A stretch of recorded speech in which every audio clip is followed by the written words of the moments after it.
नमस्कार, मैं हूं आपके साथ साक्षी। उत्तर प्रदेश चुनाव से पहले मायावती ने बिहार में ऐसा कमाल किया है जिसकी चर्चा हर जगह हो रही है। बिना किसी रैली, बिना किसी रोड शो और बिना किसी बड़े प्रचार अभियान के बीएसपी ने रामगढ़ सीट पर इतिहास रच दिया। बीएसपी के खाते में 1.59% वोट शेयर आया है और कई सीटों पर जहां बीएसपी के जीतने की उम्मीद बेहद कम थी, वहां रामगढ़ ने बहुजन समाज पार्टी के लिए कमबैक का रास्ता खोल दिया। रामगढ़ में जातीय समीकरण और बीएसपी के वफादार वोटरों की एकजुटता ने सतीश कुमार सिंह यादव को जीत तक पहुंचा दिया। ये जीत मामूली ही सही, सिर्फ 30 वोटों के अंतर से बहुत मौजूदा राजनीतिक माहौल में ये बेहद बड़ी साबित हो रही है। इस वक्त देखा जाए तो खास बात आपको बता दें कि इस सीट पर मायावती खुद नहीं पहुंची, ना ही उन्होंने कोई रैली की थी, ना ही कोई रोड शो और ना ही आकाश आनंद ने अपनी मौजूदगी वहां दर्ज कराई। जीत पूरी तरह कैंडिडेट के काम, स्थानीय संगठन की मेहनत और बीएसपी के ग्राउंड वर्क पर आधारित रही।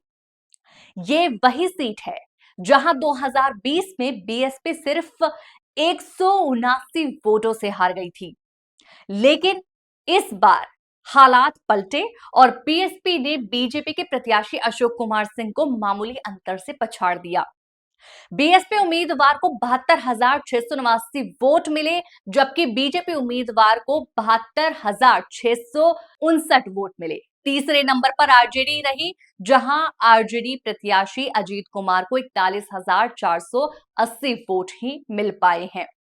चलिए अब आपको दिखाते हैं वो रिपोर्ट जहां पर क्या, कैसे, किस तरह हुआ और किस तरह ये जीत बसपा को मिली है। चलिए आपको इस रिपोर्ट में दिखाते हैं। रामगढ़ की जीत को अगर गहराई से देखा जाए तो जातीय समीकरण यहाँ का सबसे बड़ा फैक्टर रहा। इस इलाके में सबसे ज्यादा आबादी राजपूत वोटरों की है, जिनकी हिस्सेदारी 20 से 25% के बीच है और ये परंपरागत रूप से बीजेपी का कोर वोट बैंक माना जाता रहा है। इसके बाद 15 से 20% दलित, 15 से 18% यादव, 10 से 12% मुस्लिम और लगभग इतने ही कुशवाहा, कुर्मी, भूमिहार ब्राह्मण और अन्य ईबीसी वोटर आते हैं।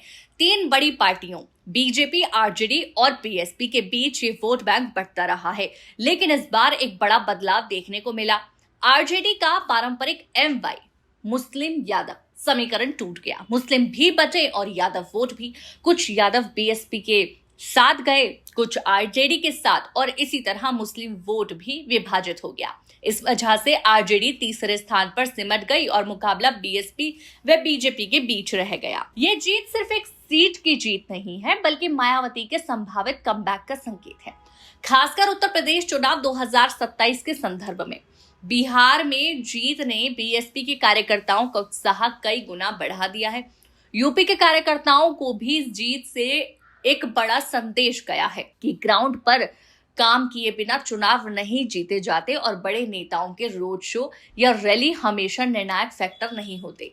बिहार में बिना किसी बड़े प्रचार अभियान के सिर्फ संगठन और कैंडिडेट की मेहनत से मिली जीत अब पूरे यूपी में बीएसपी के लिए एक मॉडल बन सकती है। चुनावी विश्लेषकों के मुताबिक बीएसपी ने बिहार में भले ही कुल 1.59% वोट हासिल किए हों, लेकिन कम वोट शेयर भी कई सीटों पर निर्णायक साबित हुआ है। पार्टी ने 5 से 7 सीटों पर आरजेडी के वोट बैंक में सेंध लगाई और महागठबंधन को नुकसान पहुंचाया। आरजेडी को इस चुनाव में 22.84% वोट मिले, पर जहां जहां बीएसपी ने यादव दलित ओबीसी समीकरण तोड़ा, वहां महागठबंधन को सीधा झटका लगा। मायावती और आकाश आनंद की एक भी रैली न होने के बावजूद बीएसपी की रणनीति बेहद सूझबूझ से भरी थी। चुनावी खर्चा लगभग शून्य रहा, लेकिन प्रभाव अधिकतम था।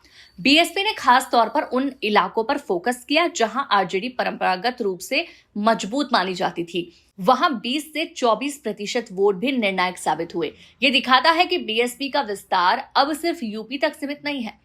दलित वोटरों में भरोसा फिर जाग रहा है कि मायावती अब भी सक्रिय है और उनकी राजनीति सिर्फ बयानबाजी तक सीमित नहीं, बल्कि जमीनी स्तर पर असर डाल रही है। वहीं महागठबंधन में भी नाराजगी के कई कारण रहे। मुस्लिम डिप्टी सीएम के ऐलान का न होना, यादवों को अपेक्षित महत्व न मिलना और अन्य जाति असंतुलन, इन सब का फायदा बीएसपी को मिला।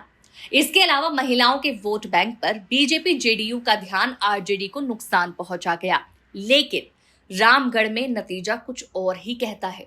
यहाँ पिछले कई चुनावों से बीएसपी लगातार लड़ रही थी और धीरे धीरे अपना आधार मजबूत कर रही थी। 189 वोटों से हारने के बाद केवल 30 वोटों से जीत तक का सफर दिखाता है कि बीएसपी ने यहां अपना ग्राउंड मजबूत कर लिया है। उत्तर प्रदेश में बीएसपी की नई रणनीति भी अब बनने लगी है। हाल ही में लखनऊ में बड़े पैमाने पर कार्यकर्ता मीटिंग हुई। सभी जिलों के कार्यकर्ताओं को निर्देश दिया गया कि वो अपने अपने इलाकों में ग्राउंड पर जाकर अपना काम शुरू करें। जमीनी राजनीति को पुनर्जीवित करने का ये मॉडल यूपी पंचायत चुनाव और फिर 2027 विधानसभा चुनाव में असर दिखा सकता है। रामगढ़ की जीत से दलित वोटरों पर में भरोसा मजबूत होगा कि मायावती का राजनीतिक दौर खत्म नहीं हुआ, बल्कि एक नए कमबैक एरा की शुरुआत हो रही है। कुल मिलाकर रामगढ़ की ये जीत सिर्फ एक सीट की जीत नहीं, ये बीएसपी की जमीनी ताकत की वापसी है। ये संदेश है कि अगर संगठन मजबूत हो, कैंडिडेट मेहनती हो और वोटर को भरोसा हो तो बिना शो, बिना रैली और बिना बड़े नेताओं की मौजूदगी के भी चुनाव जीता जा सकता है। अब देखना होगा कि मायावती यूपी में इसी मॉडल को कैसे आगे बढ़ाती है और 2027 के चुनाव को किस दिशा में ले जाती है।